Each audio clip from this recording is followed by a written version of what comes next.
Hi friends, నేను మీ హఫీజ్. మీరు చూస్తున్నారు తెలుగు టెక్ ట్యూట్. ఫ్రెండ్స్, ఇవాళ వీడియోలో మనం శాన్సుయి 1.5 టన్ 5 స్టార్ ట్రిపుల్ ఇన్వర్టర్ ఏసీని అయితే రివ్యూ చేద్దాం. సో దీన్ని నేను ఎప్పుడు పర్చేస్ చేశానంటే ఈ మధ్య ఫ్లిప్కార్ట్లో బిగ్ బిలియన్ డే సేల్ జరిగింది చూసారా. సో అందులో ఆఫర్లో దీన్ని పర్చేస్ చేశాను. 28,000 అయితే నాకు ఇది ప్రైస్ పడింది.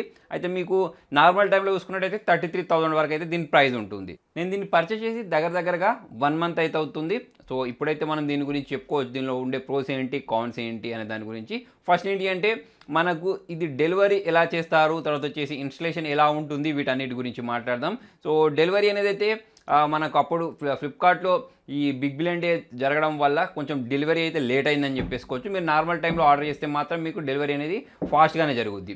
సో ఇప్పుడు ఈ డెలివరీ వచ్చేటప్పుడు మనకు 2 బాక్సెస్ అయితే పంపించేస్తారు. ఒకటి ఏంటంటే అవుట్డోర్ యూనిట్ పంపిస్తారు, నెక్స్ట్ ఇంకొకటి ఇండోర్ యూనిట్ పంపిస్తారు. సో దాంట్లోనే దీనికి సంబంధించిన పైప్స్ అయినా కానివ్వండి, తర్వాత వచ్చేసి స్క్రూస్ అయినా కానీ అవి ఏవేవైతే ఉంటాయో అవన్నీ అయితే ఈ బాక్స్ లోపట్నే ఉంటాయి. డెలివరీ అయిన 1 డేలోనే ఒక కాల్ వస్తుంది మీకు ఫ్లిప్కార్ట్ తరపు నుంచి, మేము ఇన్స్టలేషన్ చేయడానికి ఒక మనిషిని పంపిస్తాం, దీన్ని ఇన్స్టలేషన్ చేయించుకోండి అని చెప్పేసి. సో నేను వీళ్ళొద్దు, నేను బయట నుంచి ఇన్స్టలేషన్ చేయించుకుంటానంటే మాత్రం మీకు ఈ వారంటీ పీరియడ్ ఏదైతే ఉంటుందో అది పోద్ది. సో అందుకోసమే పక్కా మనం వీళ్ళ దగ్గర నుంచి మాత్రమే ఇన్స్టాల్ చేయించుకోవాల్సి వస్తుంది. సో మరి దీనికి ఏమైనా వీళ్ళు ఛార్జ్ చేస్తారా అంటే ఛార్జ్ చేస్తారు. సో 1,600 రూపీస్ అయితే వీళ్ళు ఛార్జ్ చేస్తారు. దాంతోపాటే ఒక 2 మనుషులు వస్తారు చూసారా, వాళ్ళు కూడా ఎంతో కొంత డబ్బులు ఇవ్వమని అడుగుతారు. సో అది మీ ఇష్టం, మీరు ఇస్తే ఇవ్వచ్చు, లేకపోతే లేదు. సో నేనైతే ఒక 200 రూపీస్ అయితే వాళ్ళకి ఇవ్వడం జరిగింది. మొత్తానికి ఇన్స్టలేషన్ ఛార్జెస్ అయితే ఉంటాయి. దాంతోపాటే మనకు ఇక్కడ కొన్ని ఇంకా ఎక్స్ట్రా యాక్సరీస్ అయితే పడతాయి. అంటే స్టాండ్ ఏదైతే ఉంటుందో, మనకు అవుట్డోర్ యూనిట్ ఉంటుంది చూసారా, సో దాన్ని ఫిక్స్ చేసుకోవడానికి ఒక స్టాండ్ తెచ్చుకోమంటారు. సో అది మీరైనా పర్చేస్ చేసి తీసుకొని రావచ్చు,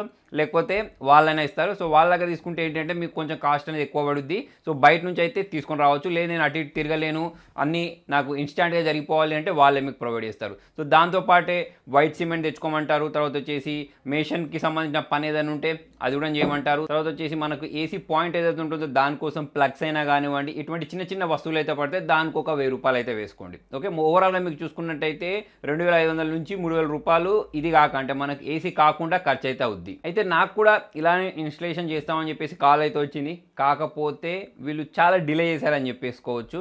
సో ఒక్కసారి కాల్ చేసి వస్తామని చెప్తారు, కాకపోతే రారు. అలా 1 వీక్ లేదా 10 డేస్ వరకు అయితే మీరు టైం అయితే వేస్ట్ చేస్తారు. లాస్ట్కి మనం సీరియస్ అవుతాం కదా కస్టమర్ కేర్కి కాల్ చేసిన తర్వాత. సో అటువంటప్పుడు వాళ్ళు వచ్చి ఇన్స్టలేషన్ కంప్లీట్ చేసిపోతారు.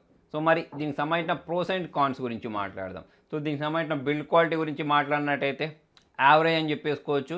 జనరల్గా ఇదే మీకు అంటే 1.5 టన్ తర్వాత వచ్చేసి 5 స్టార్ ట్రిపుల్ ఇన్వర్టర్ ఏసీ అనేది వేరే బ్రాండ్లలో చూసారనుకోండి, మీకు 40 నుంచి 50,000 వరకు అయితే ఉంటుంది. సో ఇందులో ప్రైస్ తక్కువ చేశారు కాబట్టి బిల్డ్ క్వాలిటీలో కూడా మనం కాంప్రమైజ్ అవ్వాల్సిన అవసరం అయితే ఉంటుంది. దీంతోపాటు మనం టెంపరేచర్ సెట్ చేసుకోవడానికి స్క్రీన్ కనిపిస్తూ ఉంటుంది కదా పైన ఎల్ఈడి. ఓకే, సో అది అంత ఎఫెక్టివ్గా ఏం లేదు. మామూలుగా మీకు నెంబర్స్ కనిపించేస్తూ ఉంటాయి. కొన్ని దాంట్లో ఏంటంటే మొత్తం ఎల్ఈడి స్క్రీన్స్ వచ్చేసి కొంచెం మీకు ప్రీమియంగా కనిపిస్తుంటాయి, కాకపోతే ఇది నార్మల్గా అయితే కనిపించేస్తుంది. నెక్స్ట్ దీంతో పాటు వీళ్ళు ఒక రిమోట్ ప్రొవైడ్ చేశారు కదా, సో దానిలో మనకు ఎల్ఈడి స్క్రీన్ ఏదైతే ఉంటుందో అది కూడా నైట్ టైం చూడడానికి ఇబ్బందిగా అయితే కనిపిస్తుంది. సో దానికోసం మళ్ళీ మీరు మొబైల్ తీసి మీరు టార్చ్ ఆన్ చేసేసుకొని దాన్ని చూడాల్సి వస్తుంది. సో మనకు వీళ్ళు ఇచ్చిన డిస్ప్లే ఏదైతే ఉంటుందో అది ఏసీలో అయినా కానివ్వండి, రిమోట్లో అయినా కానివ్వండి, అంత చెప్పుకోదగ్గదైతే కాదు. నెక్స్ట్ ఫీచర్స్ గురించి మాట్లాడితే జనరల్గా మీకు ఇన్స్టలేషన్ చేయడానికి వస్తారు చూసారా, సో వాళ్ళే దీనిలో ఏమేమి ఫీచర్స్ ఉన్నాయో అవన్నీ చెప్తారు. ఏం చేయాలి ఏం చేయొద్దు అని చెప్పేసి కూడా వీళ్ళు మీకు గైడెన్స్ అయితే ఇస్తారు.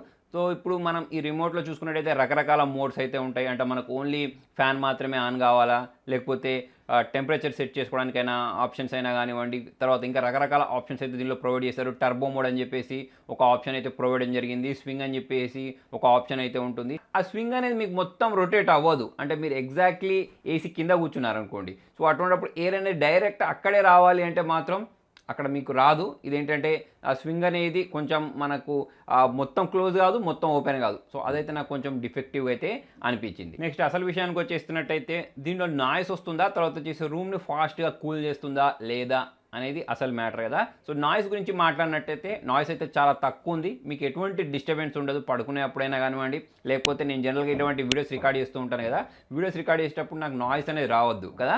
సో అటువంటిప్పుడు అయితే నాకు ఇది బాగా అనిపించింది. నెక్స్ట్ అసలు మ్యాటర్ ఏంటి, కూలింగ్ ఎలా ఉంది అనే దాని గురించి మాట్లాడినట్టయితే యావరేజ్ అని చెప్పేసుకోవచ్చు. ఒకవేళ మీ రూమ్ అనేది చిన్న రూమ్ అనుకోండి, ఓకే, సో అటువంటిప్పుడు అయితే బాగానే కూల్ చేస్తుంది. అలా కాకుండా పెద్ద రూమ్లో పెట్టారనుకోండి, కూల్ చేయడానికి చాలా ఎక్కువ టైం తీసుకుంటుంది. చిన్న రూమ్ని కూల్ చేయడానికి 30 మినిట్స్ నుంచి 45 మినిట్స్ వరకు అయితే టైం తీసుకుంటుంది. అలా కాకుండా పెద్ద రూమ్ని కూల్ చేయడానికి 2 అవర్స్కి పైగా అయితే టైం తీసుకుంటుంది. సో కూలింగ్ కూడా మనం వేరే బ్రాండ్స్తో పోల్చుకున్నట్టయితే అంత అప్ టు మార్క్ లేదు. కాకపోతే ఇక్కడ మనం ఒకటి గమనించాల్సిన విషయం ఏంటి అంటే 28,000 బడ్జెట్లోనే మనం దీన్ని పర్చేస్ చేసాం కాబట్టి ఈ బడ్జెట్లో పర్లేదు అని చెప్పేసుకోవచ్చు. ఓవరాల్గా మరి దీన్ని 28,000 పెట్టి మనం పర్చేస్ చేయొచ్చా అని అంటే ఆఫర్లో చెప్తున్నాను. ఇప్పుడు ప్రజెంట్ చూసుకున్నట్టయితే 33,000 ఉంది. 33,000 ఎక్కువనే.